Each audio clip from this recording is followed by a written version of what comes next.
Okie dokes. Right then, let me get my slides up and get stuck into this. So, as I said, have a sometimes slightly controversial view on benchmarking, because it's really quite a tricky thing to do. I know leaders are obsessed by it. They want to compare. The psychologist in me is desperate to get into why that might be the case. That's a conversation over a glass of wine, I think. But for today, we're just going to really focus on this kind of this obsession, I think, with benchmarking, and it's really messy and difficult to benchmark effectively. On paper, it feels like a really neat thing to do. Like, we track at 76% engagement, and the top quartile for our sector is 70 and above. Great. It's not that simple. And here's why. First off, there is no single universal definition of either employee engagement or employee experience. When I wrote this book, and if you can see that on the screen or not, you might be able to, my employee engagement book, published by Kogan Page, there were at least 50 definitions and counting. And all of them, they were quite nuanced, right? So first of all, there's no single universal kind of, as psychologists would say, reliable, valid measure of engagement, right? So every benchmark that you see is kind of measuring something slightly different. So there are no standardized models. That's, just kind of laboring that point, really. There's not one way of looking at this.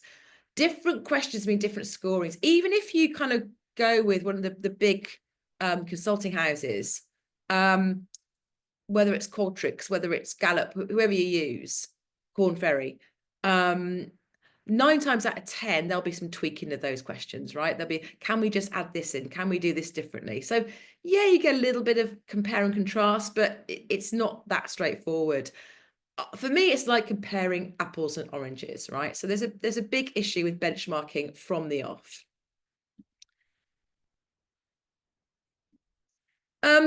We know leaders are obsessed with this. We know that they want the numbers. How do we compare?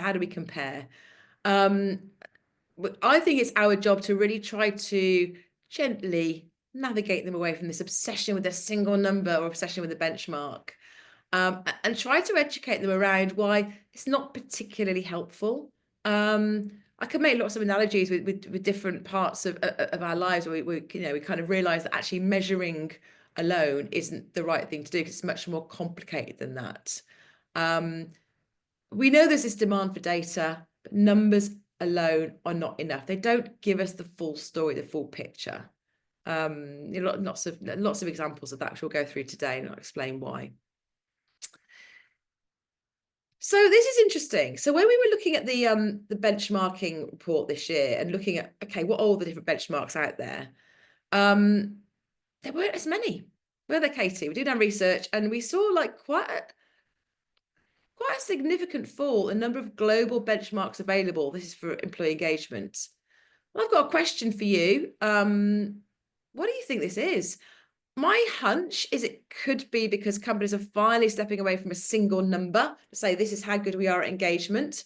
Love to know what your thoughts on that, because this was just like a really interesting insight straight away. We're always like really fascinated by the research we do, and we always dig into it and why we're seeing that. We always get really curious about what we're seeing. One kind of curiosity was kind of really piqued this year by looking at the fact that there were just not the same amount of kind of publicly available global benchmarks as we've seen in all the other years we've done. Katie, do you want to add anything to that? Because you did a lot of the research, didn't you, for the report this year? So I don't think there's anything I'd add to that, but no, you're right. When we very first started doing this, most of the big organisations that do research, that run surveys, had stats available, had benchmarks available that we could use and include in our reports.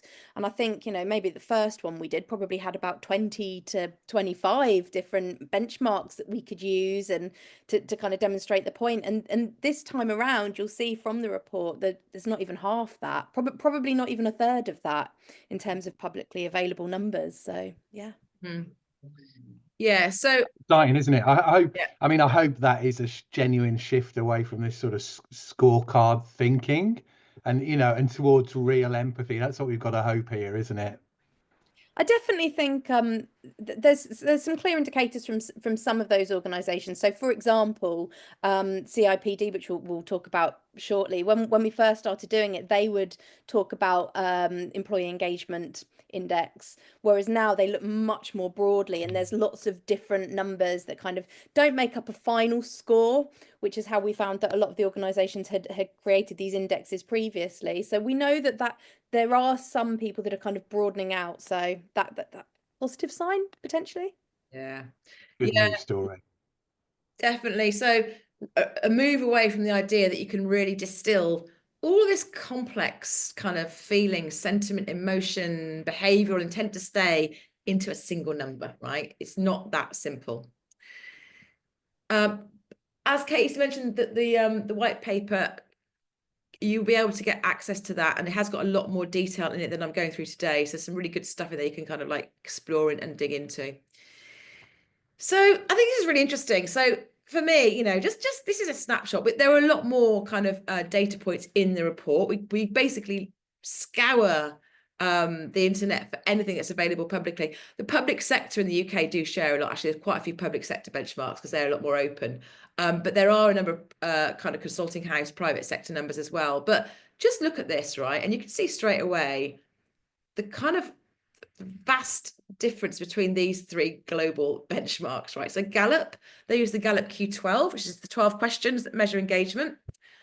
There's a really big kind of commentary going on at the moment about the fact that engagement's dropped from 23% to 21%, which doesn't sound like a lot, but it's quite a big thing, really. It's you know, most of the years they've been doing it, the numbers either go up or stay the same. And I think it's the first time since the pandemic started, correct me if I'm wrong, Katie, that the engagement numbers drop. So something's going on there. But they talk about 21%, and you've got WorkBuzz in the middle. They're saying about 42% is their engagement benchmark. And they've got Qualtrics, they're saying it's rising 71%.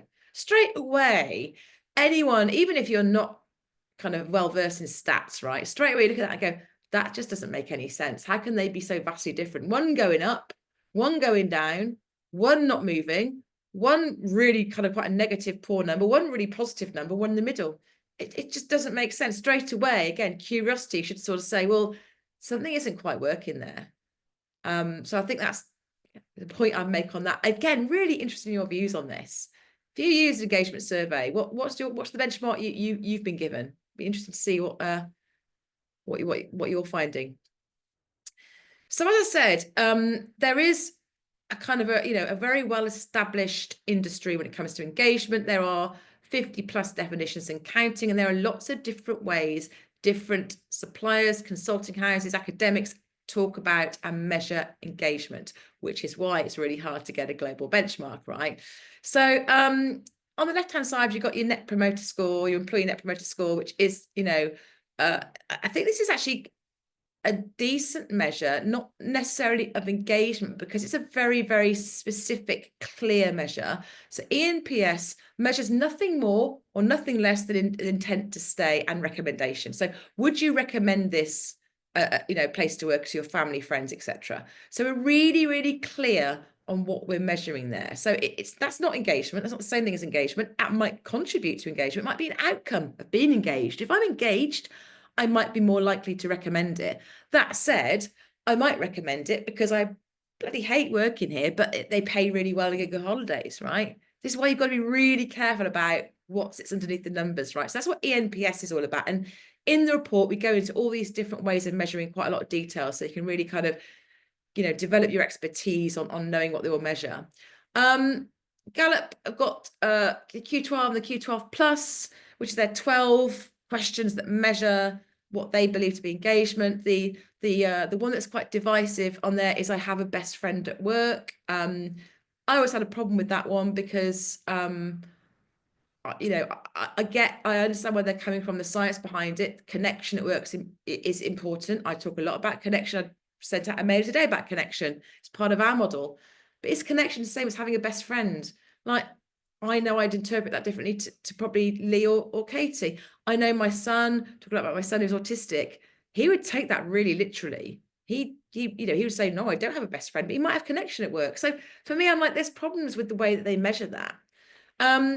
The UWS stands for the Utrecht Work Engagement Scales. This is from the world of academia. They measure engagement with your work, and they look at 3 different areas. If I can remember them, they are vigor, dedication, and absorption in your work. That is a tested, reliable, and valid measure of work engagement. Not really used in practice, but used amongst academics.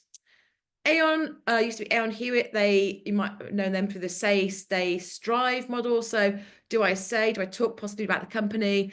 Do I tend to stay here? And do I strive to put the extra effort in? And Qualtrics kind of takes some of that stay, strive, and add some other stuff in as well. So straight away, look at all the different ways these companies use to measure engagement. Now, I'm not saying that that's not useful, because I love stats. I used to lecture in stats. I'm a big stats fan. But you've just got to be really clear about what the benchmarks are giving you, what the data is giving you, what it's telling you. As I said, just because you get a high ENPS score doesn't necessarily, you can't say, well, our people must be engaged then because they have high ENPS. So that might be my kind of like watch out on that. Yeah, it's a good example of that one, Emma, where we had we worked with an organisation, and they didn't recommend, or a large majority didn't recommend it as a place to work to their friends and colleagues, but they loved it there. And the reason being was because there was a lot of change going on, and they weren't sure about job security. So they loved it, they were engaged, they were happy, but they wouldn't recommend it because they weren't really sure what was going on there. So, you know, straight away it brings that to life really easily. And that's a great example, Katie, right? Because I remember when that finding came out, and we were like, "Whoa, what's going on here?" Again, just eyeballing it, the optics doesn't make sense. And when we kind of delved into it and did some qualitative kind of insight gathering, as you said, people were really engaged. They loved being there, and they were intending to stay to the bitter end if the worst did happen, but they were just not sure they could recommend it in good faith because the future was uncertain. That's great. Exactly. And if we hadn't have dug into it, if we had only have used that measure, it's a very different story, isn't it? Absolutely.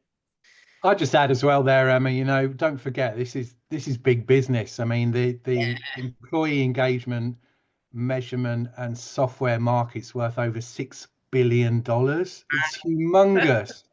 So, you know, as you pointed out there, UWES, the more academic of these measures, is the least used of that selection. You know, these guys are hugely competitive. They spend a fortune PRing their frameworks, and you know, and there's merits, there's pros and cons in all of them. But you know, as you'll see, it's about your context and what's right for your organization. Yeah, absolutely. I missed a trick there, didn't I, when I first started People Lab? I should have gone down that. I'd be sending myself in Barbados. We'd all be millionaires by now. The real Barbados, not the Shropshire Barbados. Okay, what about EX benchmarks? Well, the good news is, so far, she says touching wood, or touching melamine on her IKEA table.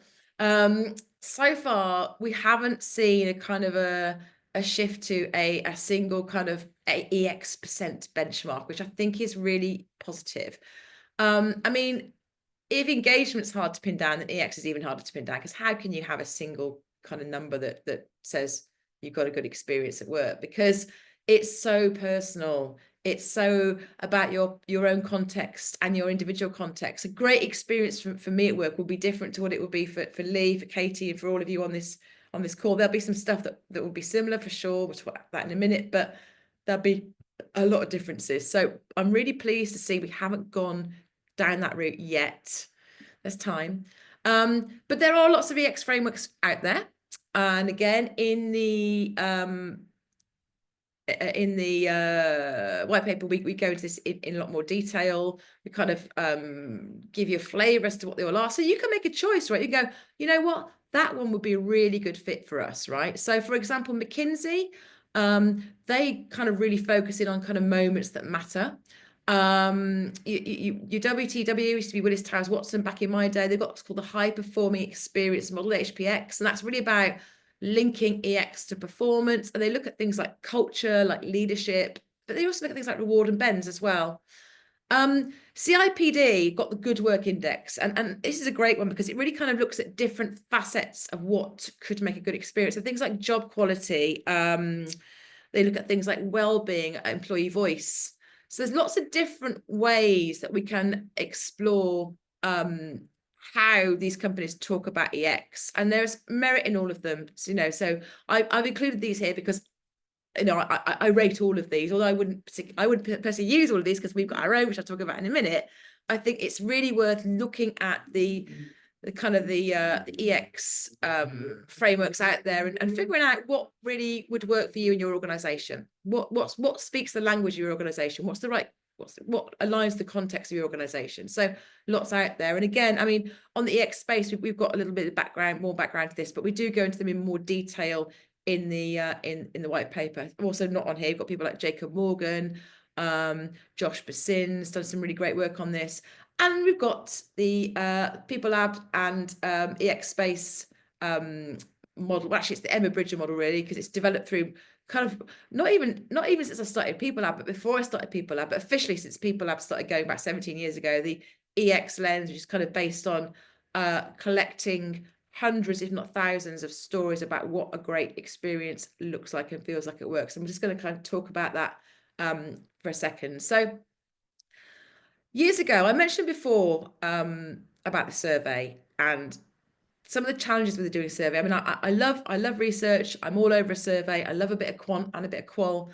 But I was looking after the survey in-house when I was in-house, and started off really enthusiastically, and kind of over the years sort of lost the love for it, because kind of became more about sitting in a darkened room arguing reporting hierarchies and trying to get the data right so I could give the right manager the right reports than it did about A, the results, or B, what happened with the results. And I just felt like we'd really lost our way.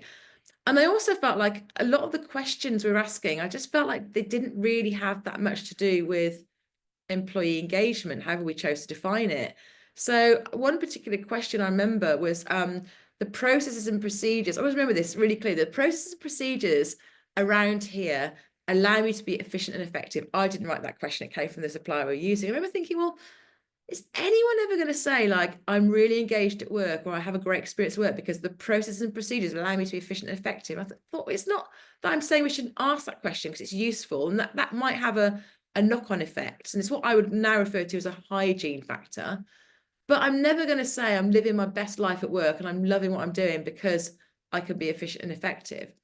So it kind of had a bit of a light bulb moment with me, and I suddenly thought, we need to be designing a survey that's really based on what good looks like for our people. So being a psychologist and coming from that background and using positive psychology, I like the idea of taking a strength-based approach and saying, what about if we ask questions about what good looks like? And then we design a survey around that. So I took a model called appreciative inquiry. We used to call it AI, can't call it AI anymore because that means something completely different these days. And used the kind of AI appreciative inquiry framework to basically gather some qualitative data. And in the world of psychology, as a research psychologist, this is more often than not the way you design quantitative research. You very rarely start with the questions. You start with some qual, and that helps you then to design the quant, right? That's the way it works in psychology. So I thought we should really be applying that same approach in the world of work. So we started off with what I call some best experience conversations. And it's the single most useful tool that I have ever kind of used in my career. And you can get a copy of the tool itself and how to use it from the EX Space as a download. So we started off by asking people to share stories about times when they had a great experience at work. So we sort of said, tell us about a time when you really enjoyed what you were doing, when you were firing on all cylinders, when you look back and you think that was a really good time at work and you love coming into work. And people shared their stories. And, off the back of that, back in my EDF days, we designed our questionnaire based around that. Because, well, that's what good looks like for our people. Then surely we should be measuring that, because that's telling us when they're at the best, that's what's happening. So we need to figure out how near or far we are from the ideal. And it completely revolutionized the whole survey process, the approach we took, the experience people had with the survey, most importantly, what happened afterwards. And we saw some big shifts in scores and knock on to things like attrition and performance. And I was like, wow, and started talking about it. We won some awards off the back of it. Started talking about conferences about it. And I repeated it a couple more times in my in-house career. And it's the whole reason really I set up People Lab, because I have people approaching me saying, can you come and do this for us? So over the years, it's an approach we've used when we've designed surveys for people. And I totally get that a lot of companies say, no, I need to go with the big boys because I need sort of, the infrastructure around that. And I want an easier life. That no judgment there. But where companies really get this stuff and they sort of say, actually, you know what, really understand why this approach is important, then that's what I would say to do, is start with the best experience conversation. Now, I've collected hundreds, if not thousands, of these stories over the years through workshops, through training, through client work. What I'd never done, though, was look at them as a whole. I always looked at them in the context of that organization, never as a whole. So when the pandemic hit, like many of us, had a little bit of time on my hands. I worked with a great intern from Sussex University, and we analysed all the data from all of the best experience conversations we collected over the years. And this is the outcome of what we found. So we found that there are 9 what we call universal themes. So these 9 words you see, growth, meaning, impact, challenge, etc., they pretty much show up in every best experience conversation, in every company, in every part of the world. And I've run these conversations, in China, in Oman, in the USA, pretty much every corner of the world. And I was surprised as to see that there were not as many kind of cultural differences as I thought there would be. And actually, when I went back to the psychology, it made complete sense, because as human beings, we have, for example, an innate need for connection. It releases oxytocin, which helps with our well-being. All of us are wired for connection. From an evolutionary point of view, when we have connection and belonging, we're more likely to survive. We're part of the in-group. There's a reason why we need that in work and outside of work. So when I looked into these universal themes, it wasn't a massive surprise that they were universal. But the biggie here is that bit in the middle of the lens, and I credit Lee with coming up with the metaphor of the camera itself. In the middle of the lens, what we do with best experience is we say, okay, the universal themes will get us so far, and when we run a best experience conversation, we're pretty certain they'll come up. We don't really need to run a conversation for those 9 themes. What we're running the conversation for is to get to that bit in the middle, which is the individual differences. So what makes a great experience for me or for you will probably be different. So I always use the example of when we ran this activity with British Council, and they talked a lot about risk and adventure and fun and social life, and which kind of makes sense given the sort of job they do. A lot of them teach English abroad and they get posted to different parts of the world. When we ran it for Rolls-Royce, that sort of stuff didn't appear at all. It was much more, there was a really clear brief. I knew what was expected of me, etc. So the idea is that you can then build out questions that are right for your organizations. That's why we use this approach. And if you want to look at the EX Lens paper, we've got a great white paper that goes into this in more detail. Again, you can get that from the EX space as well. Just thought it's worth mentioning that. This is the model that we use. It's the model we advocate for EX. Okay. As I said, it helps because you get the universal and the personal. It gives you common language and it supports engagement. So the bottom line is, when you get all of this right, so people often say to me, what's the difference between EX and engagement? The idea is that when you deliberately design a great experience, the outcome you'll get is engagement. It facilitates engagement. Hopefully that makes sense. So EX Lens diagnostic. So we have developed a diagnostic off the back of this. This is available to paying members of the EX space. If you're interested in signing up as a paid member, drop us a line. We can do you a deal, I'm sure. Not available to free members, unfortunately, because there's a lot of kind of thinking and IP gone into this. But we've got a bunch of questions that actually do give you what you need if you wanted to measure those things in your survey. Okay, so where are we at then with all of this? So I've talked about benchmarking being challenging. Talked about the rise or the disparate kind of levels in benchmarking when it comes to engagement, and the fact we don't have any X benchmark, which is a good thing. And I think when we looked again holistically at the different benchmarks coming through, and we reviewed all the papers from the last 12 months, so your Qualtrics, your McKinsey's, etc. There are some key pain points emerging, and I think that what this kind of says to me is that we're not looking at these in isolation. We need to look at a broader picture of EX. So what we're seeing is that there's a continual theme around trusted leadership that's kind of just on going down rather than up. People still really want meaning and purpose at work, and they're not really getting it at the moment. And that burnout and well-being continues to be an issue.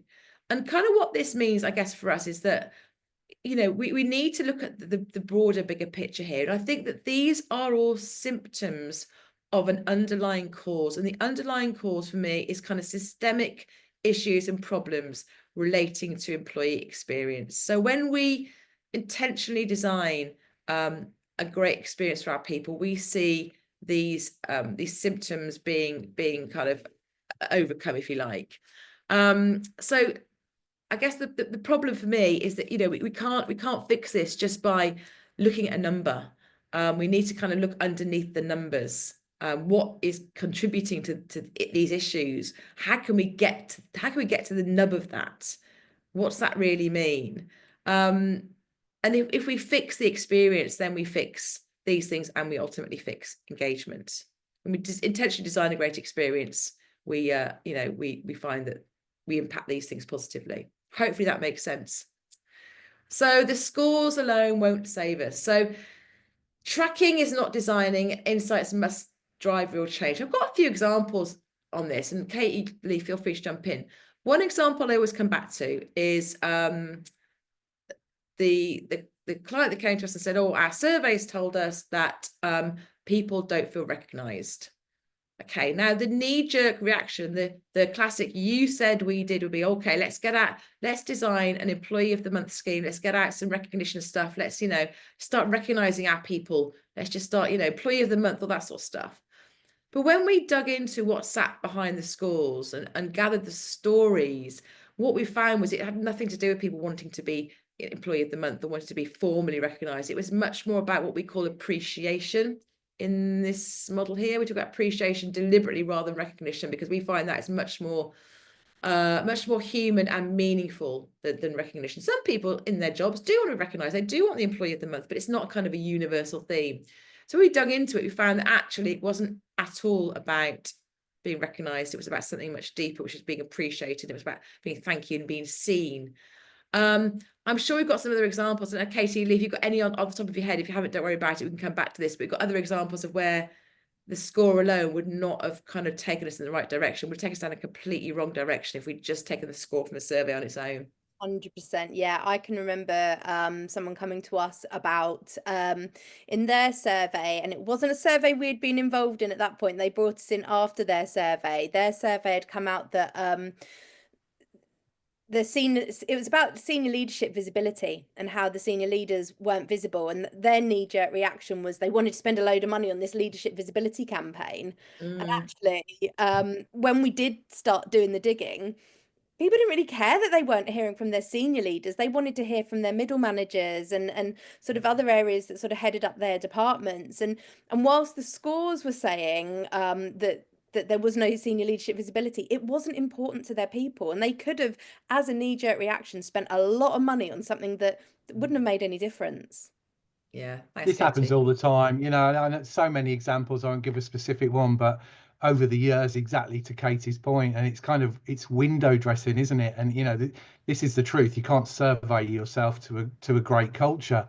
And you know, the thing that drives me mad, Emma, at the moment is the increasing use of this term employee experience platform by the sort of measurement software providers, because they're not that. And a measure is not action. No. And this stuff drives me mad. But yeah, absolutely, to that point, it sort of drives this sort of knee-jerk window dressing sort of surface level activity, which rarely gets to the heart of it. Absolutely. My key takeaway would be to say you can't change what's going on by chasing a score or by chasing a benchmark. Chasing a score or benchmark will not give you results. It's a useful tool to see how you're doing, but chasing the score in isolation will not give you the results. Yeah. Thank Actually, and there's a law, isn't there, that called Goodhart's law, comes from the 1970s, and Charles Goodhart said, when a measure becomes a target, it ceases to be a good measure. And that absolutely nails it, you know, recognized way back in the 70s. But we're still doing this stuff. We obsess about numbers. Yeah. I think it's, you know, I've got a few theories on this, but I think it just makes it a bit neat and easy, doesn't it? Suddenly you've just got a score and it's on a scorecard, and it's like, you know, to show progress, but it's all meaningless. You might as well not bother for me. So, so for us, the shift is about designing better experiences. So we need to focus on people, not metrics. So we're all about taking a, you know, a human-centered approach, a people-first approach.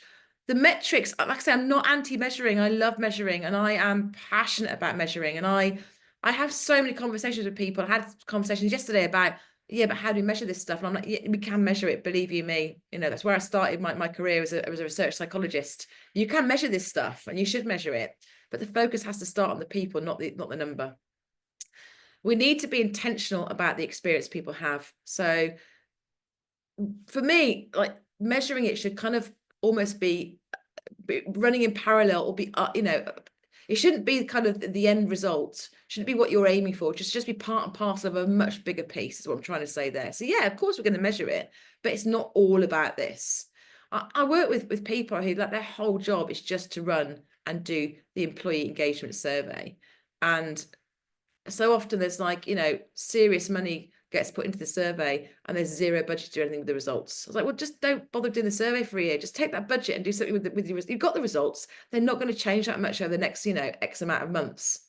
Because by the time they kind of like get the results out, they're almost starting the process again. So it's like, well, just why bother? And empathy over process. So we're all about taking an empathic approach, stand in the shoes of the people we're designing for. How does work feel for them in our organization? What is going to make the difference to them? We talk a lot about shifting from an expert-led approach, i.e., we know best. We are going to design you a recognition scheme because you've told us you're not recognized, versus, let's get curious about that. You've told us you're not recognized. Not quite sure what you mean by that. Let's have some conversations around that. Get to understand that a bit better. Okay, it's really about appreciation. Right, let's start from there. And now we know we're fixing the right thing, rather than going down a completely wrong route of fixing something that actually wasn't broken for people in the first place because we relied on a single kind of score from a survey. So that's kind of where we come from. It's back to that EX lens, isn't it, Emma? It's why we came up with that visual metaphor of the camera lens. It's about zooming in on that individual, that human being at the heart of this. And all that stuff goes on around the edges, but it's the kind of backdrop and the landscape of the picture. The person, the individual, the human being is at the heart of that picture, and that's what we use a lens to zoom in on. Absolutely. So we need to reframe benchmarking. Like I said, you know, there's lots of different ways you can measure out there. Pick the one that's right for you, whether it's EX lens or all of the others, that's fine. But have a really good reason. Be able to kind of justify that, right? Be able to kind of fight your corner as to why you've gone down the route you've gone down. Benchmarking can be useful, especially if you're able to compare with similar organizations. Although it's an interesting kind of paradox here, isn't there? Because how many organizations do we go into, Lee, where they say, well, we're really unique, we're nothing like anybody else, and yet we want to compare ourselves to other people? It's like, well, which is it? Which is it? Narratives are the bit that really bring the numbers to life. So what's the story that sits behind this? So you need the quant and the qual. And I think, but you use benchmarking to spark action. So in terms of where we're at, then combine the metrics and stories. We're talking about prioritizing voice, belonging, and purpose, and make engagement an outcome, not a target. I'm just going to get on with this because I really want to make time for questions, because I'm sure we'll have lots of questions. So I'm just going to whisper a bit of this. So how do you do this? So this is our EX ecosystem. This is our kind of 5-step process to hold your hands through the things that we think make a real difference, and will help you to intentionally design experiences that really move the dial on this stuff. And the EX space is kind of set up to walk you through this. And actually, a lot of this is in the book as well, the book I wrote with B. So a lot of this has kind of come from the work that me and B did all those years ago, but we've kind of expanded and added to it as we've kind of developed our own expertise, I guess. And even before B and I wrote the book, a lot of this was based on the British Design Council's double diamond. There's 5 diamonds there. Don't let that put you off. The cleverness is baked in here. So a lot of the kind of evidence-based research, thinking, psychology, neuroscience is baked in here, and it kind of helps you to do the right thing. So for example, Diamond 2 scoping, we use tools like journey mapping in there to understand the current experience and the future desired experience. Let's not assume that we know what the experience is like for our people. Let's go and find out how it really is. I'm a massive fan of the test and learn number 4. You know, we rarely think about prototyping and testing our ideas and solutions, and it can save us so much time and wasted energy if we do that. So this is kind of what our whole approach is based on, and the tools in on the EX space are all kind of based around this. And some of them you'll be able to get for free if you're a free member. If you're a paid up member, you'll be able to get every single tool that sits underneath those different areas there, and there are lots of them, so you can play around with them. Okay, so coming towards the end then. So in terms of if you want some help, we can help with some of this stuff. So we run audits, we do research, we can run design sprints for you and your team. We've got tools and diagnostics, plenty on the X space, some for free members. Everything's there. All of our life's work is there for paid up members. And obviously the community. So get the app, because you've got a great community and anyone can use the community for free. So, you know, start asking each other questions, and, you know, who's done this, or have you got a benchmark for that, or what approach would you recommend? So definitely consider these different options when you're thinking about moving beyond measurement. Okay, I'm going to stop sharing there, and hopefully we've got some questions coming through. None have come through just yet, but it's a great reminder. Please do use the chat, pop your questions in there, or even just your reflections. And if you want to share what you're doing in your organization as well, it's really interesting to see what other people are doing, and all of those sort of different considerations that we've talked about. So do pop some questions in. Whilst we're waiting for some questions to come through, Lee, anything that you would like to kind of pick up on? Yeah, I mean, I guess just a sort of summary observation. I think for me, you know, Ben, and you know, all agree 100% with everything Emma said. You know, I guess what 17, 18 years ago set up State of the Sector, which is today the sort of biggest, if you like, benchmarking study in the internal comm space globally. And we did that similar to Emma's experience because clients were kept asking, have you got any hard data we can use to compare ourselves?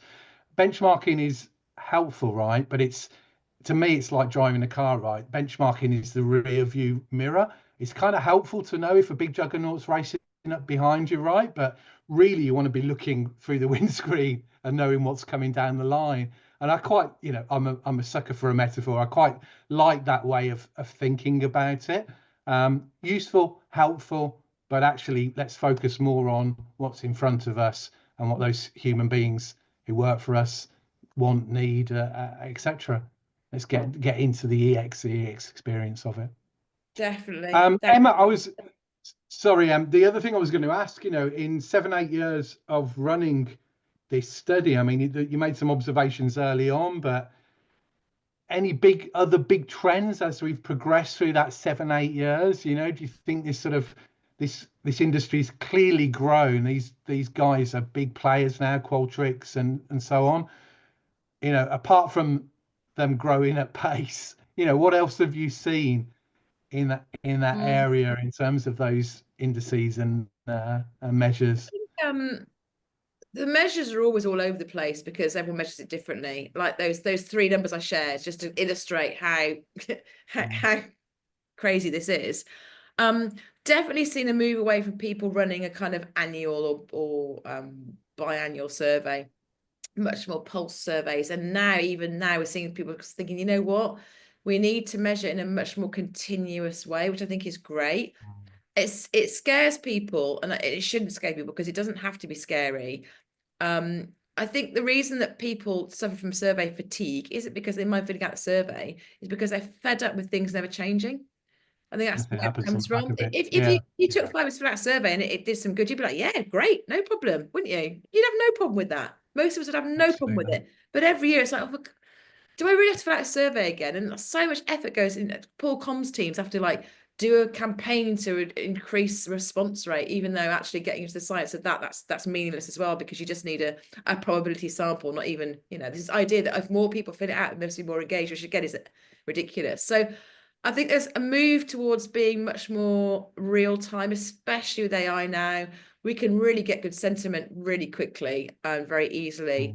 And I always say, imagine if our colleagues in marketing only went out once a year to speak to customers, you wouldn't have a business, right? You've got to have your finger on the pulse all the time, because customer sentiment can change at the drop of a hat. It's the same with employees. Employees, we talk about being the consumers of the workplace. So I think there's a move towards, I think the pioneer companies are really moving towards much more of a continuous measurement, or continuous just finger on the pulse kind of approach. And there are people analytics teams now who are much more all over this stuff. I think that'll be one of the big things. I think the numbers themselves don't really say much because they're all over the place, and they always have been. So but I think there's that switch to kind of, let's not just focus everything on the annual survey. Let's be more agile with this. Yeah.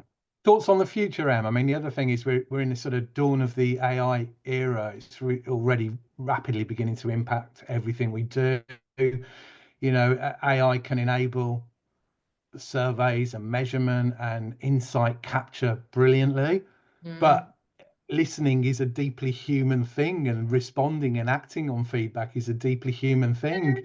So where are we at? Where do you think we're heading here? I think it's a really good point. You talked about listening and employee voice, right? Employee voice is something different to running a survey. Now, sometimes there might be a little bit of a Venn diagram overlap there, but again, no one ever says, I feel really listened to because you ran a survey.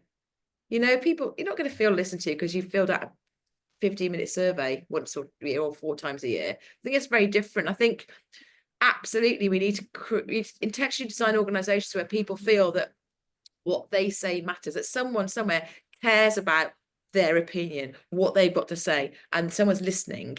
I think that's different to actually being able to it goes back to the kind of hygiene piece. I mean, if you as a customer using a brand, if the brand is really slick and works really well, whether it's like a shopping experience, or I was on the train yesterday, you don't really need to be measured much because it's going really well. You want the measurement when things mess up, when the train's late and the trains get cancelled. You want to be able to hang on a minute, I need to let someone know how I feel about this. That's a very different kind of motivation to employee voice, which is about someone cares about what I've got to say. So it's just unpacking all of that, I think, is quite important.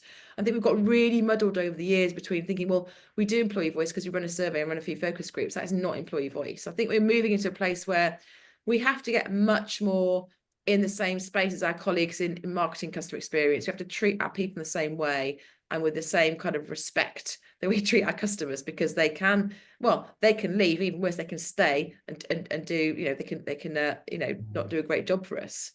Quiet quitting as it got rebranded as a few years ago. So yeah, it's quite a lot going on there. So we've got a few things coming through on the chat, Lee. I was just going to pull out Rich's comment here. We find running virtual focus groups throughout the year to deep dive into survey hot topics really helpful. This way we can get both the qual and quant data in a less formal way. I'm a massive fan, I know you are too, Emma, of qualitative research. I think, I did through Gatehouse over the years dozens of audits in some of the biggest organizations all around the world, and without doubt the richest insights we ever got were through conversations with real frontline employees in a room, with the focus group qualitative piece. So yeah, that I hear that, Rich, very much on board with that. And again, if you're a paid up member of EXSpace, there's a lot of really great resource on there, what's called ethnographic research tools, right? So this is going kind of quite deep into this, but this is what people in customer experience use and what people in marketing use. Yeah, we all need to become anthropologists. We do, yeah. So things like observations. So you don't just have to run focus groups, because they can be, they're useful, they have their place, absolutely. But they're one way of getting feedback. So for example, we are big fans of running workshops and asking questions in different ways. So for example, if you do a best experience conversation, so tell me about a time you had a great experience at work. That's a very, very different question to saying, what do you need to have a best experience at work? And it's a subtle change, but it has a huge impact on the output you get. Because if you said to me, what do I need to have a great time at work? I'd probably say loads of holiday, loads of money, really good coffee. When you ask people to share their best experience story, none of that comes up. So think about how you ask the questions, and think about things like observations, the ethnographic side of things. There's lots of different tools there. We talk about things like research safaris. There's lots of different ways you can get feedback. And I think previously the pushback was always like, this is all very well, we haven't got enough time. With AI now, you can make time for this stuff a lot more, because A, it can help you with the analysis, and B, AI can do so much of the stuff that used to take up a lot of our times, whether you're in internal comms or HR, whatever part of the business you're in. I guarantee you can use AI to free up some time, right? So I'm not accepting that I haven't got enough time argument anymore. I was going to mention Charlotte. She did not question about having very clear metrics to be able to measure. Absolutely, Charlotte. I totally agree with that. And again, we've got some stuff on EX Space, which I always talk about process, impact, and outcome measures. And when I start any piece of work, I will always start by saying, how will we know we've been successful? What will we do to measure this? And it's really interesting because as a consultant, quite often I'll go in and someone will say, oh, can you come and do this piece of work for us? And I'll ask the question, how we know it's been successful? And a lot of time be like, oh, I don't know. And it's working through the objectives. If you've got really good objectives, it should be really clear how you're going to measure, right? So just one quick example. I was doing a conference recently, chatting to a guy who was talking a lot about employee voice, suggestion schemes. And when I sort of dug into what's the purpose of doing this? Why do you want to give people suggestions? Well, it feels like it's the right thing to do. Okay, I'm not saying it's not the right thing to do, but we need to get a bit more solid on our answer, really.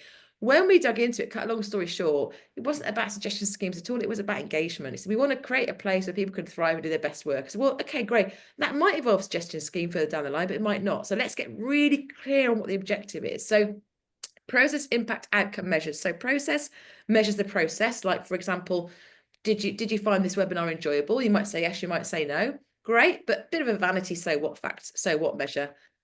Process might be amount of clicks or likes on an internet article. Your outcome measure, though, will be things like, did you walk away having learned something new from today? Or did you,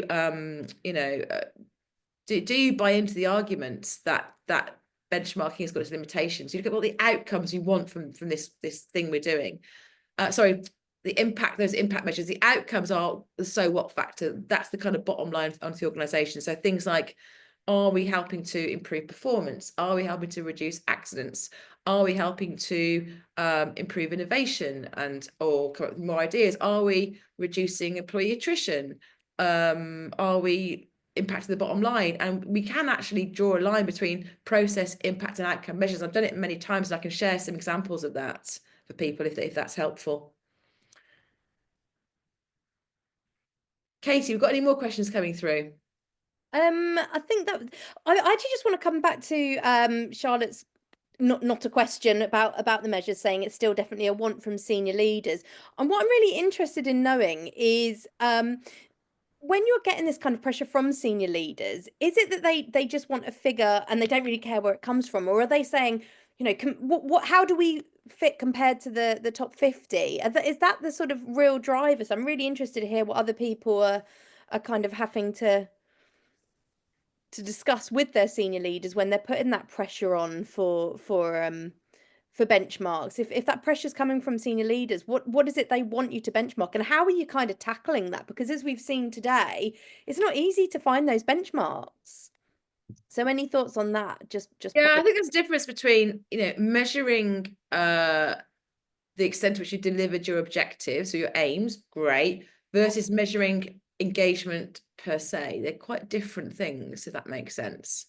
Now, your engagement measure might be one that you use to sort of demonstrate the value you've added. Absolutely. Why wouldn't you do that? Of course. But it's a little bit different to measuring the objectives of your work. 100%. Excellent. Just seeing if there's any other questions in here. Some more comments actually. Oh, I've got a response to that question I've just asked. So I think they want reassurance that they're on track compared to others. So yeah, it's about being compared to other companies. They know which areas to focus needs to be. But Caroline agrees it's probably not quite deep enough. Qualitative data is essential but not valued in the same way. Helen, we need to report employee engagement in our annual report as an FTSE listed organisation in line with the corporate code of governance. And another comment from Charlotte saying, I think they're saying if we make these EX changes, how do we know they've made a difference? And if it was those things which did, which comes back to your point, Emma, around actually measuring, have we made a difference in that respect, as opposed to how do we compare to other organisations? So it's a bit of a mix there, really, from everyone's experience and what their leaders are pushing for. Right. No, that's really interesting. It's really helpful. And we will follow up with the white paper and links to various bits and pieces as well. And do check out the EX space, because there are quite a few things for free on there. I'm trying to think if we've got some measurement stuff on there for free, Kit. I think there is some Yeah, there's measurement loads on plans in there. there. Yeah. Yeah, and if you're a pro member as well, there's quite a good section as part of the fundamentals masterclass as well, all around sort of measurement and getting really clear, like you say, on what you're actually trying to achieve through that. So Yeah, really, just on that, I'll give it a quick plug before we finish up. There are a number of in-depth masterclasses. When I say masterclass, they're not bite-sized, they're not 2 hours. They are, proper full-on. You'll become an absolute world-leading expert if you go through these, because I'm going to big myself up here. They've been written by me and colleagues, and we've literally written the book on this. And I come from an academic background, so they really are the gold standard when it comes to EX and engagement. And then we have the fundamentals. We have the EX architect, the EX designer. So they'll teach you everything you need to know. And they're all included. So one of these courses alone would normally cost the price of membership. They're all included. You go through them. We can, support you in going through them. So if you're interested in becoming a qualified EX master, then take a look. I'm happy to give you a tour as well if you want to know more. But that's my last sales plug for the day. Thank you so much for joining us. Really appreciate it. I hope that was useful. Really happy to carry on the conversation. So just get in touch in the community on the X space, and we can carry on chatting.